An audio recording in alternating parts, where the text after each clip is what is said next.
Morning, everyone. I'm Jan Irwin, Head of Education at the Ulrich, and I hope you are all enjoying the spring weather this week. It's a perfect time to take a stroll through the outdoor sculpture collection and spend some time with our spring exhibitions if you haven't had a chance yet. I'm sure for many of you, no introduction is necessary for our guest speaker this morning, our former curator of modern and contemporary art at the Ulrich, Dr. Emily Stamey. We are thrilled to reconnect with her virtually today to learn more about her recent curatorial project, To the Hoop, Basketball and Contemporary Art, that was on view at the Weatherspoon Art Museum at the University of North Carolina, Greensboro last year. And what better time to explore contemporary art and basketball than March Madness? Prior to the pandemic, To the Hoop was scheduled to open at the Ulrich last fall. And it was with great disappointment that the closure of the museum required us to cancel bringing this amazing show to Wichita. I'm sure you all remember many of Emily's projects during her time at the Ulrich, including Stocked, Contemporary Art from the Grocery Aisles, Tony Ferrer, Extraordinary Ordinary, and Odalie Donald Odita Television. I'm especially grateful to Emily for creating the collection-based academic program, University at the Ulrich, during her time here. It continues to grow and provide multidisciplinary learning opportunities with art at WSU. And the title was changed though, to the Collection Study Program. When the time came for Emily to bid farewell to Wichita, she took the position of Curator of Contemporary Art at the Scottsdale Museum of Contemporary Art in Arizona. Her exhibitions at SMOCA included Kelly Richardson, Tales on the Horizon, and Leslie Show's Surfacing. And as I mentioned earlier, Emily is now Curator of Exhibitions at the Weatherspoon Art Museum at the University of North Carolina in Greensboro. I should also mention that Emily is a fellow KU alum, having received her PhD and MA from the University of Kansas. And I know all of you are anxious and eager to say hello to Emily and to chat with her following her presentation. So I will be giving all of you permission to turn on your cameras and mics after the conclusion of Emily's talk. And so please feel free to do so.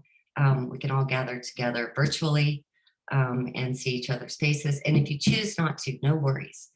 You can add your questions or comments to the chat box or Q&A, and I'll share them with Emily during that time. So without further ado, Emily, are you ready? I'm ready. Hi, Emily. I'll turn it over to you. Thank you so much.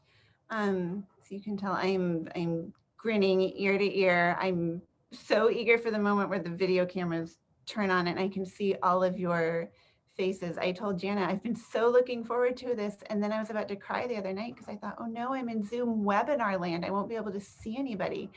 But she promises me I will. So that's wonderful. So thank you all for being here to listen to me talk about this show, which, you know, I wish was with all of you or had been with all of you. But we will enjoy it now over the next few minutes. Please fill the chat with questions if you have them, or have them ready for me as I finish up. So I'm going to do the magic of the screen share. And we will begin. So To the Hoop, Basketball and Contemporary Art. And here's the honest truth. This project started at the Ulrich, although probably nobody really knows that. But over on that right-hand image of this slide is a picture of my file cabinet in an iteration from maybe a few years ago. But that file where the red arrow is pointing that says basketball, I started that file while sitting at the Ulrich one afternoon. And the idea started percolating, and I started dropping ideas into that file from that moment forward. You know, so had the show been able to come to Wichita, it truly would have been a homecoming, but so it goes. When I got to the point that I started sharing with people the idea that I would do a basketball show, and it was probably a few years after starting this file that I actually started talking about it out loud and voicing my idea for this project, I got so many skeptical faces. Constantly the question was just, really, basketball? Like, is there enough basketball art? And why on earth would you do a basketball show? So there is a ton of basketball art. There is more than enough basketball art, which you will see. But then why on earth would I do a basketball show? And for that, we have to trek back in time. And this is an image that normally when I show it, people don't entirely know what they're looking at. I'm going to guess a few of you watching right now probably do. But to explain this image, I have to share an anecdote from graduate school. So when I arrived at KU to begin graduate studies, I was thrilled that I'd been accepted to a PhD program and I was going to go become this art historian and go on into the art world. And my father was really excited because I'd picked a school that had a really good basketball team. And I acknowledged that, but I didn't really understand what that meant. And there was this moment in the fall of my first year there. I had become friends, with a colleague, and we would go walking in the mornings, and it was getting cold. And someone told us we could go walk in the field house, that was a thing people did when it got too chilly to be outside. So we went, and on our first day, we saw a scene that looked somewhat like this. But honest to goodness, as I approached that scene, not up close quite yet, I wondered if the field house was like a temporary homeless shelter or something. Like, I had no idea what all these people were doing, sleeping and lounging and laying on the floor. And then you get closer and you realize they're also all on their laptops. They've got their phones out. They've got their fancy cups of coffee. And these are all students waiting to get their seat for the basketball game. And I had to have people explain it to me. I was like, are they waiting to buy tickets? And when do they go on sale? And no, they have their tickets. They're just camping to get the best seat.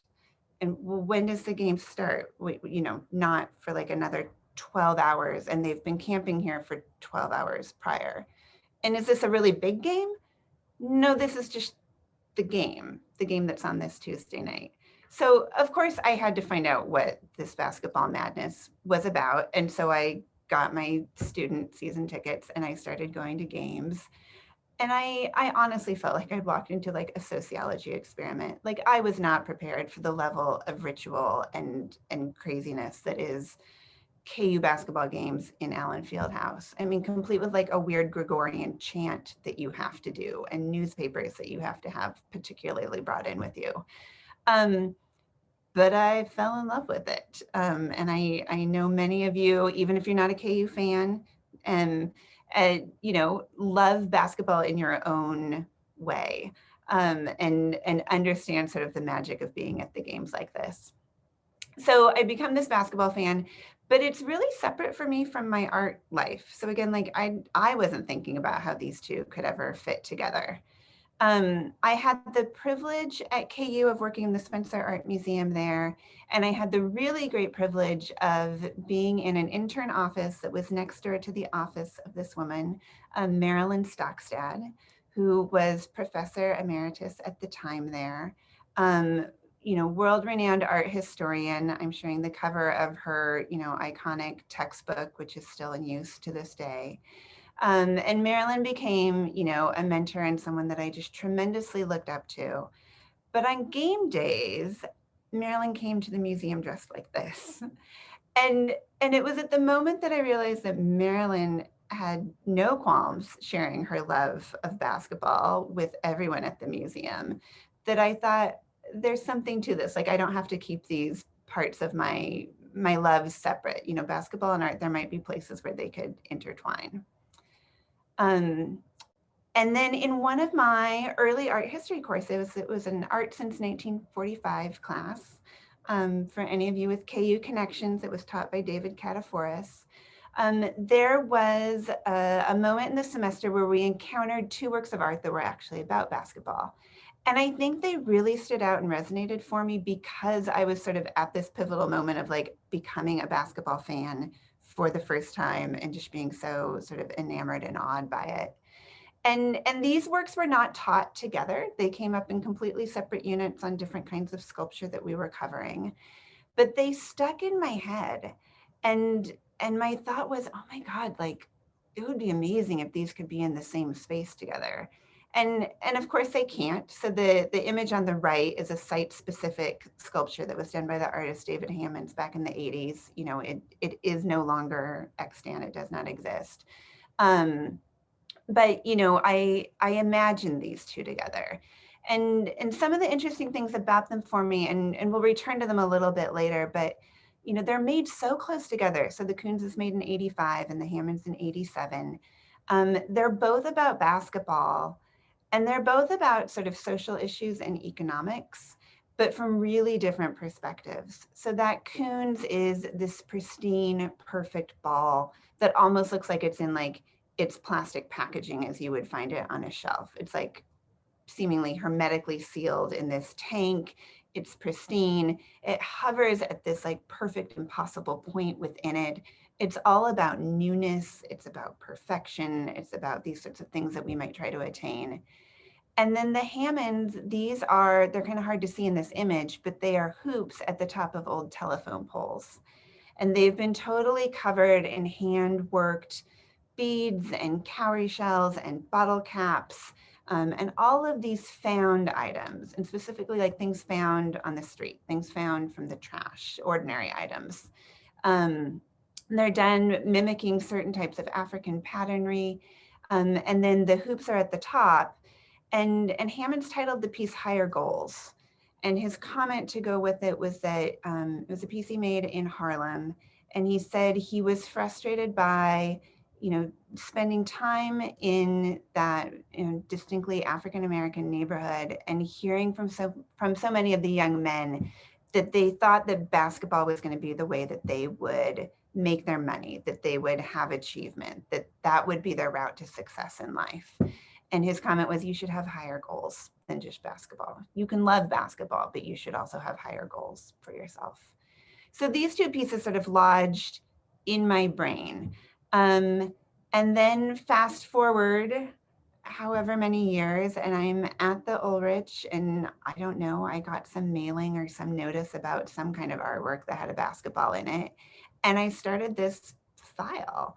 And it just kept growing over the years, and I kept adding basketball items to it. And you know, had I stayed at the Ulrich, the show probably would have happened sooner. But I didn't. I wound up in Scottsdale, Arizona, and it just never felt like that was the right place to do this show.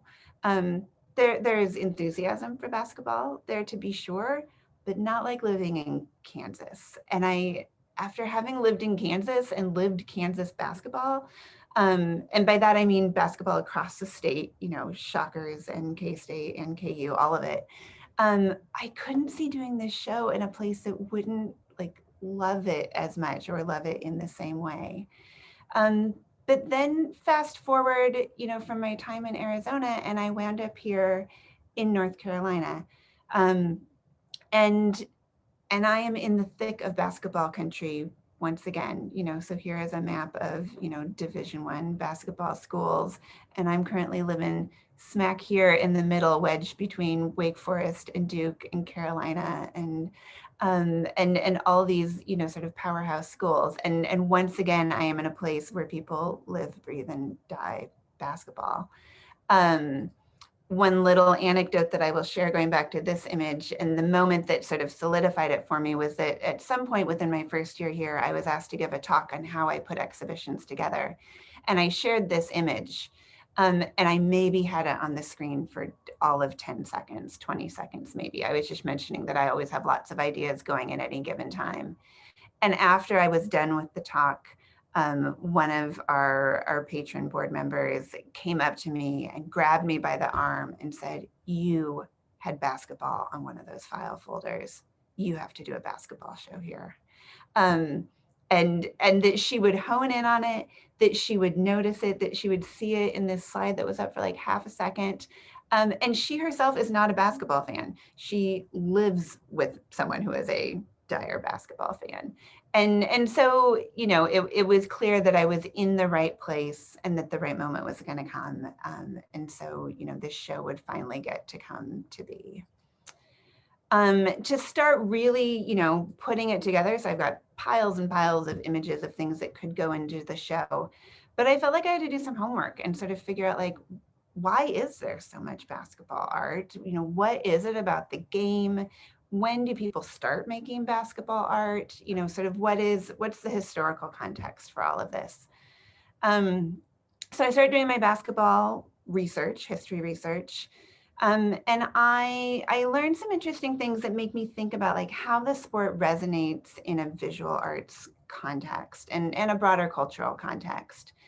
So when you read basketball history, scholars will generally consider the 80s and the 90s to be, quote unquote, the golden era of basketball.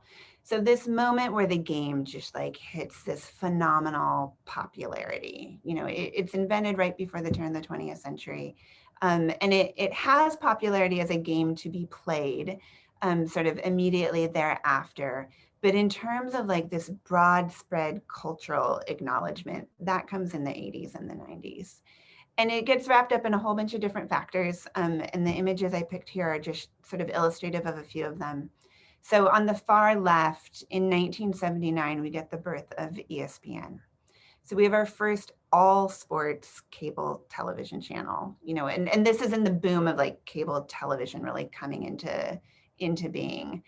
And one of the things that ESPN did was that, like, the big broadcast networks already had a hold on pro football and pro baseball. And ESPN couldn't necessarily like make its way into those immediately. But what it could get was basketball, and in particular college basketball as well. And the games were perfect for television. So if you think of basketball in comparison to football or baseball, so thinking of sort of like the big sort of quote unquote American pastime or favorite sports, basketball is played on a much smaller field, as it were, on a court that a camera can pan really quickly and really easily. So there's this sense of scale where like the TV cameras can zoom in. The players themselves are not covered up in helmets and padding. They're not way the heck out in an outfield. Like, they're in these sleeveless jerseys and shorts, and the cameras can zoom in on their faces. So you see their muscles, you see their expressions, you see everything that they're doing. There's sort of like this really intense, almost like intimacy to the way that basketball is shot on television. The games are shorter, so they make for good TV. They're like the time that you would sit down to watch a television program anyhow. And then the ball itself is always visible in a way that like a football gets hidden under a pileup, a baseball, you know, is tiny and way out there in the air. But that big orange basketball, you can see it all the time. And then there's this element of flight in basketball, which you'll see come up in some of the artworks. Like, there's this defying of gravity as people go to like the ball, you know, being thrown, you know, from back near the half court line, or like, you know, people slamming up to make a dunk. So there's this amazing visual spectacle to the game.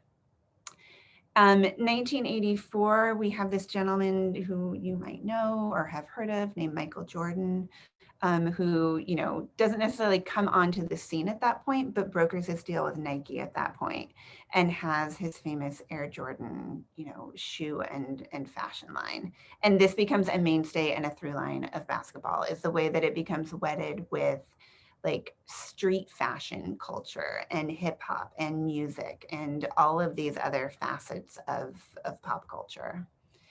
And then we've got the celebrity aspect of the game, you know, which is true for many sports, but in the 90s in particular for basketball, we get the dream team. And so, you know, when the Olympics decide that professional athletes are allowed to participate, we send over to the Olympics, you know, this team of all of the brightest NBA stars. And that particular team, I mean, like, they couldn't even stay in the Olympic Village. People, because there were too many people mobbing them, they compared it to like the Beatles being out on tour. And it was one of the most watched television programs ever when they played the final game for the gold medal. So celebrity and visuality and spectacle and this intersection with all sorts of other facets of popular culture become hallmarks of basketball as we know it today. And it's in that same moment that we start to see artists putting basketball into their work. So I'm now going to start showing you works that were in the exhibition. So I was able to get that Jeff Koons that had so like kind of taken my imagination early on in graduate school. The David Hammonds, of course, you know, are not available any longer, but instead I found this lovely photograph that he took, and hopefully you can see it. This is a makeshift basketball rim made from a bicycle tire that's been wedged into this tree. And again, his title is somewhat sarcastic here. He calls it Money Tree. Again, back to that idea of like, do not be thinking that basketball is going to be your only source of money in the world. But these works that start to intersect with the issues of economics and class and all of this. Here is, I'll intersect as I go with some images of the work installed in the gallery, so you get a little bit of a sense of how the show looked. This is clearly a shot from pre-pandemic with our unmasked basketball players from our UNCG team in to see the exhibition. The show had, you know, so the earliest works in the show are that Koons and Hammond. So they start sort of in the 80s and they work their way forward. And as I put the show together, I quickly determined it wasn't that I wanted to track like the art historical arc of art and basketball, but that I wanted to sort of look at the themes that come up when you put art and basketball together, and how are artists using basketball and what are they using it for? In terms of like, how are they using it as a lens to look at other parts of our culture? And there were some themes that I anticipated would come up, you know, economics, money, race, gender, which we can talk about a little in this piece. And what I expected was there. But there were a lot of themes that came up that I didn't necessarily anticipate going into it. And so those became really interesting and fun too. So this piece, a work by the artist Janet Biggs, this is actually a video installation. So let me go to the next slide so you can see it installed. So there's this screen in the front that has these two women playing a game of one-on-one, and then in the background is this empty stadium that sort of spins behind you. And it is a piece that is about spectacle. It's about the power of these players, but it's emphatically about female players too, which is one of the exciting things about basketball. So within a year of the game's inventions, its rules were rewritten for women to play. So as opposed to so many other sports, like women were playing basketball from the beginning. And there are lots of women players and lots of women artists who are part of this exhibition. Again, with this idea of spectacle and visuality, this is a photograph by Paul Pfeiffer. He mines NBA archival images and then takes them and digitally manipulates them.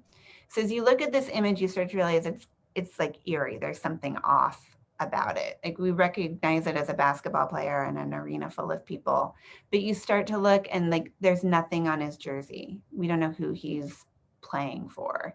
And there's no other players around him. There's nothing on these reader boards up here. So these are all the things that the artist has gone in and digitally removed or erased and extracted, so that we're left with, you know, this singular sort of image and the light coming down on this figure. And he's got kind of this like contrapposto twist. You know, he almost looks like he could be a figure out of a historic religious painting. So here is that piece, you know, so it's large. And somewhat overwhelming. This is a shot from our opening party night. We encouraged everyone to wear their favorite team gear or their snazziest sneakers to the opening. And then it's installed here next to this piece, which I'll shift to now. A piece by the artist Andre Leon Gray, and I'm showing it with another work by Kendall Carter. And these were works, this was one of the themes that I hadn't really expected, but there were quite a number of works in the show that somehow tapped the idea of religion or the idea of spirituality. So in Gray's work, you know, he calls it black magic. These patterns down the center here, I mean, so this whole form sort of made to be almost like an homage to an African mask. This is a reclaimed ironing board. These are red shoelaces. There's little flower pots and cowrie shells for the eyes. This big sort of halo form is from a street sweeper's brush. There's a basketball embedded here, sort of like a crown. But the patterning here comes from Haitian voodoo. There are, this reference to like a sunburst or a halo, all these different sort of cultural layers of spirituality kind of packed in here. And then really small, it's hard to see in the image, but the mask is wearing a headband with, Michael Jordan's silhouette on it. So sort of like the deity of all basketball deities, if we were to name one as such. In contrast to this piece, it is, in some ways about that iconic superstar sort of power figure, is this piece by Kendall Carter. And the artist poses himself sitting, looking out over the Pacific Ocean. And he's in this meditative, sort of like Zen Buddhist pose.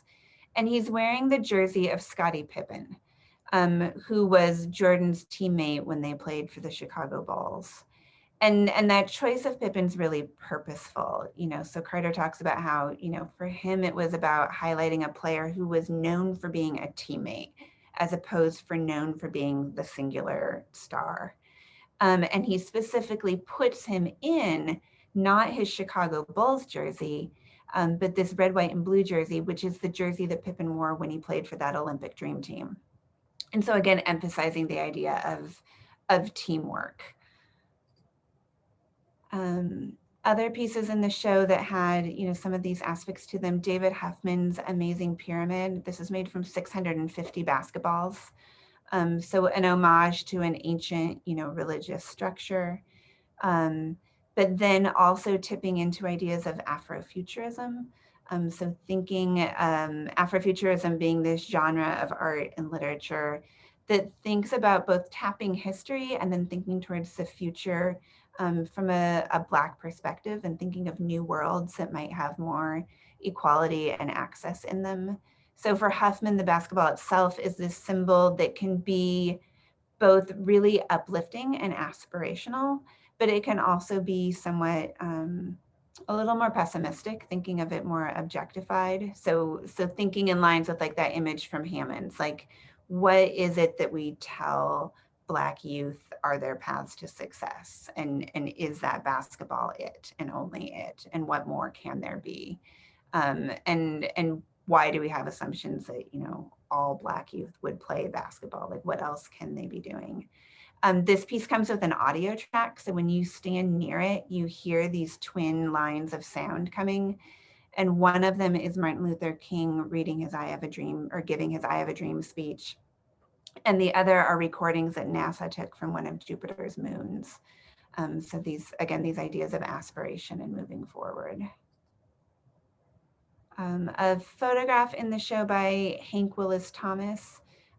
This one of the ones that is, sort of most explicitly about race and how we think of race in relationship to sports, how we think of bodies in relationship to sports and into basketball in particular. Thomas talks a lot about how he worries about the way in which we are so willing to brand ourselves. So we want the Air Jordan shoes, or we want the particular jersey. And so here he has a figure who has literally been branded with the Nike swoosh, but he does it in such a way that it recalls the literal branding or scarring of African Americans during the time of slavery. And this, you can launch from this to all kinds of conversations about, how much money do the owners of teams make versus the players themselves. Some of the players have a lot of agency, but if you start to think of college players, the conversations can get a little bit more complicated. So thinking about labor and bodies and race as they intersect with the game. Here you can see that piece installed. Here's the Kendall Carter piece that I had just showed you. This is this amazing stained glass and crystal basketball hoop.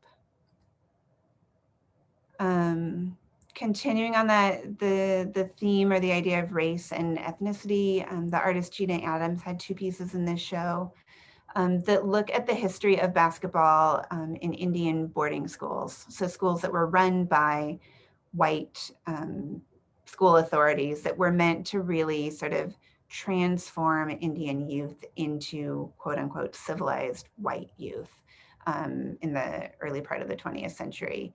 And interestingly, basketball was picked up in these schools quite quickly after the game was invented. And so these schools would have these different basketball teams. And today basketball remains really prevalent on different Indian reservations across the country and has been sort of reclaimed and transformed. So there's a version of the game now played called res ball, which is faster paced. It's more about offense. And so Adams has, kind of conflicting associations with the game. I will share that she went to KU for her MFA. So there is an enthusiasm for the game and an appreciation of the game and the way that it does provide so much that is good for the Native communities that play it. But then again, these troubling associations with it being affiliated with schools that were trying to take away their culture. Or again, as referenced in some of the other pieces, she worries that for a lot of youth on the reservations, they see basketball as the access point to a broader popular culture or as an avenue to success, and wishes that they could see more than just basketball in that way. The image here on the right is of a team of women. It's hard to see here, but there's an O and an S on their jerseys, which is for Osage. So this was from the Osage tribe in Oklahoma. Looping back to this idea of gender, two of the pieces in this show, both by female artists and about women playing basketball. The piece on the left by Suzanne Mcclellan, these are all, this quill is all made from women's WNBA jerseys. Which she has decorated with pom-poms and feathers and sort of bedazzled with ribbons and sequins and all of these sorts of things. She went hunting for these jerseys at the NBA store, the flagship store in New York in 2004. And even though the WNBA was, almost a decade old at that point in time and had a huge fan base, she couldn't find the jerseys at the store and she had to hunt and finally ask someone, and they were like dumped on this crummy little circular rack in the basement by the bathrooms. And so she, claims them and gives them their glory and their fanfare and their due in this piece. Esma Mohammed, a Canadian artist who grew up loving watching the Toronto Raptors play, the youngest child in a rather traditional African immigrant family where her parents had really specific gender role expectations. She had 4 older brothers and she always wanted to go play basketball with them. And her mom would say, you are not one of the boys. Go put on a dress before you go out to play. And so she would go put on her dress dutifully, and then she would go get a basketball jersey and put it on top of her dress. And so in this body of work, she works with a dressmaker to take NBA jerseys and make them into these really incredible ball gowns. This body of work, she photographs both women and men in these incredible dresses. So asking us to reconsider our gender stereotypes. Here's a shot with just a number of these pieces installed in the gallery. So here's McClellan's piece back here. Esma's pieces, this one over here in red, that's one of the men photographed in the dress. The yellow one was over here. The artist David Hilliard, looking at basketball and reflecting on it from his perspective of being a gay youth and being really uncomfortable with the tradition of having to play shirts versus skins in his gym classes and, not wanting to have to be without his shirt on in this environment with all of these other boys. So takes these photographs and comes up with these really kind of awkward angles, the way this, triptych of a single image is pieced together that gives you that sense of youthful awkwardness when you are, coming into your own and not in a comfortable space. So thinking about the game, for many of the boys in this image, probably a place of like great safety and comfort in the spot where they felt most themselves. And yet for others, realizing it could be the place where you feel most out of context. And then the last image I brought is by the photographer Bill Bamberger, who's done this amazing project that I think gets to the core of some of what I wanted the show to bring across to everybody, which is this universality of the game. You know, not everyone who comes to see the show is a basketball fan, but I would wager almost everyone who comes to see the show has held a basketball at some point in time, has tried to shoot a basketball at some point in time. Like, we have this knowledge of the game.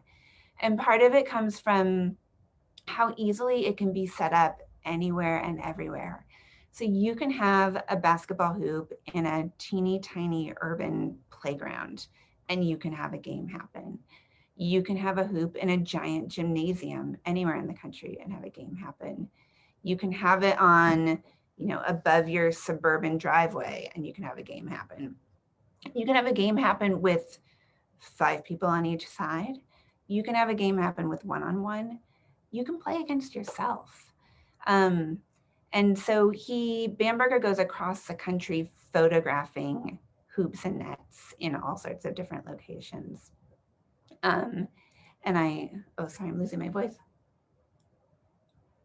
Too much talking straight without all your questions yet. You know, I end with this image because, you know, this is a cotton field in North Carolina, but we could imagine that it's also, you know, a wheat field in Kansas or any other location. So I think I will end there. I hope, you know, if not this image in one of the others, you've seen something that resonated for you. That was my hope, is that the show would resonate for everyone who came in some way or fashion.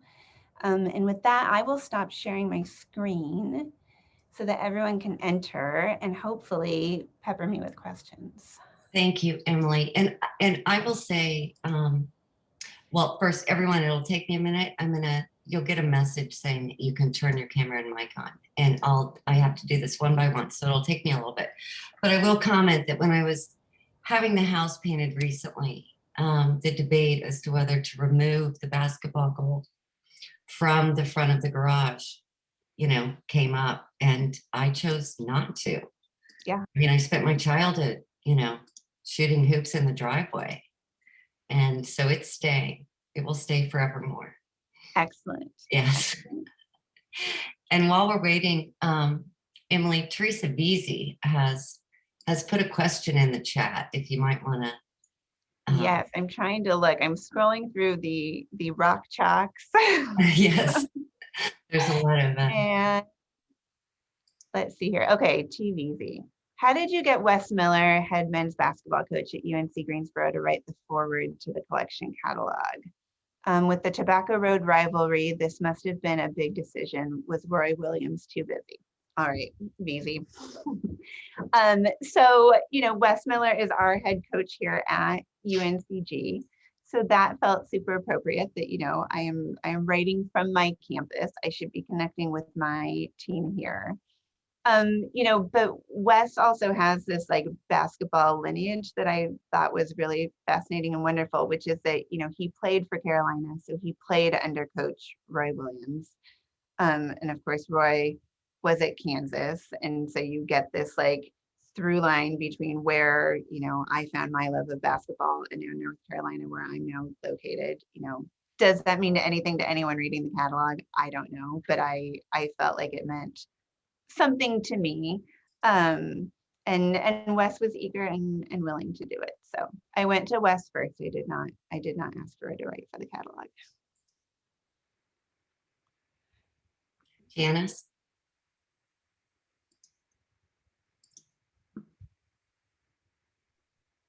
Just put on my video. No question right now.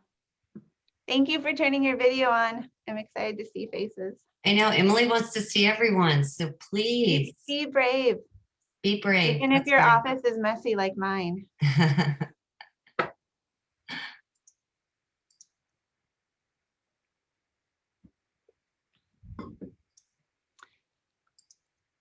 Okay, I'm seeing Patricia's question pop up in here. Were the artists at all aware of the other artists and their inquiries and commentary?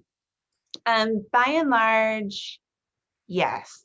So, you know, as I approached each of the artists to be in this show, I always share with them, you know, sort of my working checklist and what else I think is going to be in there, so they have a sense of the context for what their work is going to be in. So they knew in the sense that I shared with them the list of who else was in the show, and gave them some images to see.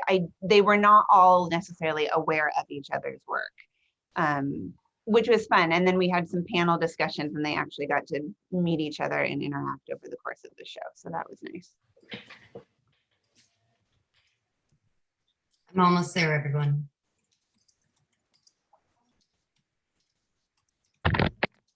So I'm going to unmute myself for a follow-up question, Emily. Hi, Excellent. Emily. I like hearing your So voice. Exciting to see you. Were they, so part of the question then is, were they doing one-offs? Were they aware that they were part of this universe of people who were also responding to basketball? Was there any, I don't know, communication or dialogue at all between these artists that were all mining this? So not really, which was really fascinating to me. I mean, of course, some of the artists are sort of, known on such a scale that everybody did already sort of know their work. I'm going to guess that most people were aware of Hank Willis Thomas's work and knew that Jeff Koons piece. So there's that element. But like Esma Mohammed, who did that beautiful piece with the dress, there's also a video in the show by the artist Mark Bradford, who did a piece where he made himself sort of this dress and plays in it. And she had not been aware of that work. I mean, hers had just been done separately. And I don't think anyone would have said, I'm a basketball artist. We don't have that category to think about work, but clearly there is enough to do it. And for some of them, they do a lot of basketball themed work. That is sort of the bread and butter of what they're doing. And for some of them, it's a single piece. Suzanne Mcclellan has not done any other basketball piece, just that one. And was super excited because she's always had a hard time showing that piece because it doesn't fit with the rest of her work. And so needed a show like this to be able to give it context.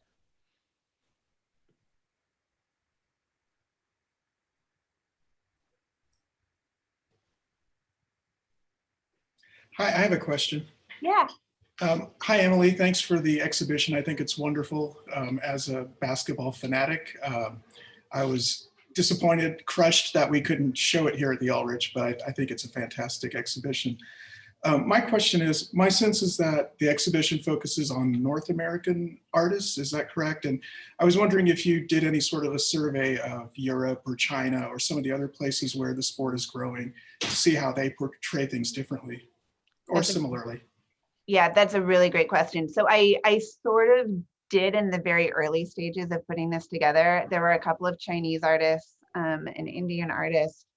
I'm going to blank on names right now. A Mexican artist. So clearly, the game is global, and you could have done a global basketball show. For a number of reasons, I decided to rein it in. I mean, my training as a scholar is in art of the United States. I mean, so that's where I feel like I have, my branding. But then also my gallery is only so big. I mean, so I included probably a third of what I might have put in the show in this space here. And quite honestly, I was up against a shipping budget that just did not allow for international loans. So for both the pragmatic and sort of the tightening of that conceptual framework to really think about how it manifests here, I did limit to North America. So I've got 2 Canadian artists in and everyone else is US based. But somebody else should do that big global show. Yeah, definitely. It would be awesome. And Resball too. I think that's a fascinating subject. Yeah. And Emily, this, this was a traveling exhibition, and I'm sure that your disappointment was enormous when the pandemic took hold. What other museums did it travel to prior to or following its? It didn't. So it didn't. It was a one venue show, which was, it was heartbreaking. I mean, it was heartbreaking on many levels. So I talk about doing it in the right place. We were also trying to do it at the right time. So this time last spring, Greensboro was plastered with billboards and signage that said fans first. So our nickname is Tournament Town. And the Coliseum that is a mile from my office, a mile from our galleries, was where the ACC conference both men's and women's games were being played before they got shut down from the pandemic, where the first round of the NCAA tournament was supposed to be played last year as well. So we were supposed to be just completely flooded. It's like the Convention and Visitors Bureau had given us money to advertise. The university had pumped in money to, I mean, like there were going to be trolleys that were going to bring people from the Coliseum right by the museum. I mean, all of that.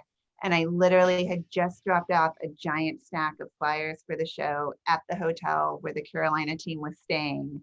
Like watched them get off the bus, dropped off the flyers at the hotel, came back to my office and got the announcement that, you know, everything, we were just shutting down. So it was a bummer. The upshot, you know, out of all the heartbreak and the sadness of it, you know, we got to reopen the show here. So because we thought it was going to you guys, we had the loan secured for an extended period of time. So we went dark and then we reopened and we were able to offer it to students this fall, which was, you know, a treat. You know, nothing else in their lives was in person this fall. And the basketball show was one that, you know, resonated. They loved it. We were breaking attendance records before we closed. And so to be able to have a show with that kind of a pull, you know, we broke no attendance records as we all came back. It was, you know, still kind of a ghost town, but to be able to have it at all for them, you know, come August and September of this past year was a treat. Emily, this is George Lucas. Hi there. Hi. Thanks very much for presenting this to us. And I apologize if this question is redundant because I had to run down and answer a phone call from my publisher. And for those of you who are looking forward to another Lucas book, it's coming out with the help of Raji, who edited it for me. But at any rate, when I first heard about this, I assumed this was going to be about the Shockers. And so, did you talk about that when I was gone or not? I did not, although I almost put a Shocker background on my Zoom thing as I came on today. And of course, I will be cheering hard for you guys tomorrow. It's going to be like fast wardrobe changes over the next couple of days because I got so many teams in play this year. So I've got my Shockers, UNCG's in there, KU's in there. Like I'm just going to, you know, I got to cheer for everybody all at once. My daughter, who's a professor at Towson, almost took a job at Greensboro, but she decided to go to Baltimore instead. Very good. Thank you very much. Absolutely. So Emily, this is Patricia again, unless somebody else wants to break in with a question. And my question is about audience response. Surprisingly, or in such surprising ways always, we live in such a polarized world. And there's commentary in your show that looks at racial components within a sport and gender components within a sport. And you had a piece in there that, you know, brought sexual orientation in too. And I would bet that there were a number of people walking into your show not aware of much of that and hopefully learned and were enlightened. But what kind of feedback and you know, and sometimes those light bulbs goes off in people's heads and we don't, you know, as museum people, we don't find out about them. But what kind of audience feedback were you getting from people that had just a big surprise to find out some of these things? And before I unmute myself, I want to do a shout out to Ruth Ann, who's there, who none of us have seen for the longest time. Hey, Ruth Ann. Okay, I'm muting myself. So the question's a great one. I mean, and the honest answer is, you know, I don't entirely know, you know, I mean, we can't get in everybody's head, you know, so yes, we had phenomenal attendance and, you know, anecdotally, we can say that we saw some people coming back multiple times. So that's always good. We can also say anecdotally, we saw so many people that we don't think we've ever seen walk through the door before. So that's great. But, you know, we leave comment cards for them to fill out. And generally comment cards fall into one of two categories. Either they hate what you've done and they write you a quick note that says this is awful, or they say, I loved it. We got a lot of I loved it, but not necessarily with anything that lets me understand, like, did they have that aha moment? Like some would say, oh, it has so much to do with culture that I never realized, but not like to that level of like, oh my God, I never thought about how race is a part of this, or oh my goodness, I never, like, that didn't come out. And the bummer is that we had to close everything down before we got to the point in the semester where we were going to be doing all of our programming that was more conversation based with the public. So we had purposely pushed all of that until after the tournament. So there was opening party, and then the goal was get everyone who's in town for basketball games to come see this show. And then we had panels with like past athletes and community members and all of that, where we might have gotten to those conversations. And so I don't know, I know from some faculty that they said it was so great to be able to teach with it in that way. We did a program, we had a really generous donor who gave us money. We did a program with the public high schools here, every single high school in our district actually. And we had a teaching artist working with them for the semester before the show opened to show them the works of the artist and do lots of projects. And then all those students were going to come tour the show. Only 2 of the schools ever got to come and tour it. But I know, from that, the students at least were having some of those aha revelatory moments. But there wasn't a great way to capture it for our general public, unfortunately. We didn't get pushback in the way that I was a little nervous we could on some of it. Nobody came at us screaming because, I had things that, explicitly reference slavery or a penis, or, like, it's all in there. Everything's in that show. And most of what we got was just good feedback. So if people are having those thoughts in their heads, I think they were in their heads. Well, and Emily, you were able to do quite a bit of your public programming virtually. So we pivoted. When we came back this fall, we shifted and did, online programming, which was fun in that we could involve so many more of the artists. So we, originally had only been planning to have one artist speak because we were flying people in, and I could only afford to fly one artist in. And then the rest we were doing community based. And so we had 5 of the artists total speak. And are those recordings available to everyone here to watch? They are not. So They're in not? our learning to work with the virtual world, we didn't get permissions from all of those artists in advance to do that. So we had we could share them for a week afterwards with our, email them out to people, and then we've shut them down. So we're going to start working on that more in the future. Yeah. Don, do you have a question? I have actually, it's more of an anecdotal story.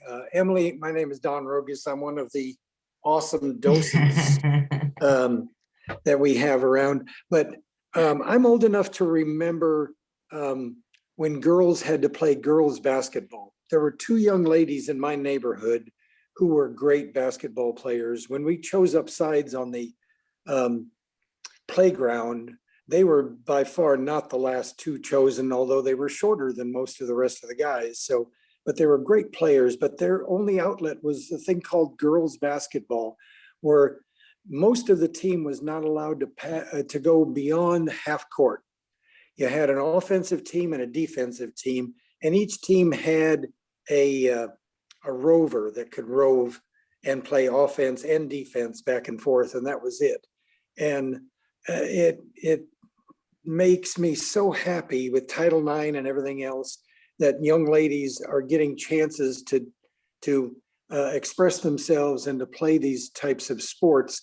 The granddaughters, 2 grand.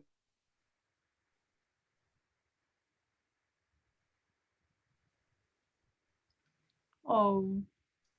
A second here, I've unmuted myself.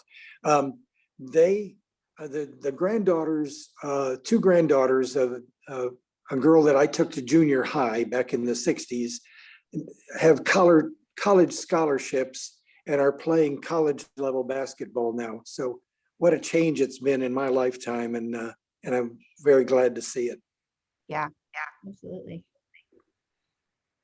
No question there, but just a comment on, I was glad to see in the exhibition, the gender photographs. And I found particularly interesting the goals out of reach and other things along those lines. We've sold so many children about this idea that basketball is going to be their panacea, their way out of poverty and everything else. And for many, though, sports is what has kept them in school. And I know there are schools that are talking about dropping sports and those kinds of things, but that's what keeps a lot of these kids in school and keeps them at least in a learning environment where they can move ahead with learning other than just basketball. So that's all I've got. Great presentation. Thank you. Jana, I'm looking forward to going back to. Going back to work? Yes. Soon. We're bringing everybody, but all of our awesome docents are coming back. Carolyn has a question. Carolyn, do you want me to ask it for you? Yeah. Carolyn would like to know, what is your next big project exhibition idea stashed in your filing cabinet? If you want to share. There are a lot. I'm not quite ready to share the next big one. I'll be ready to share it pretty soon. It's percolating. The project I'm actively working on right now is a show that we do every other year here at the Weatherspoon, which is called Art on Paper. So it's a biennial exhibition, and people can both apply to it, and then we do some invitations to it, which is always just this amazing project. So we get like 300 plus submissions. It's just brutal to try and make choices. But all contemporary artists working on paper in some kind of interesting and unique way. So I'm getting ready to open that this summer.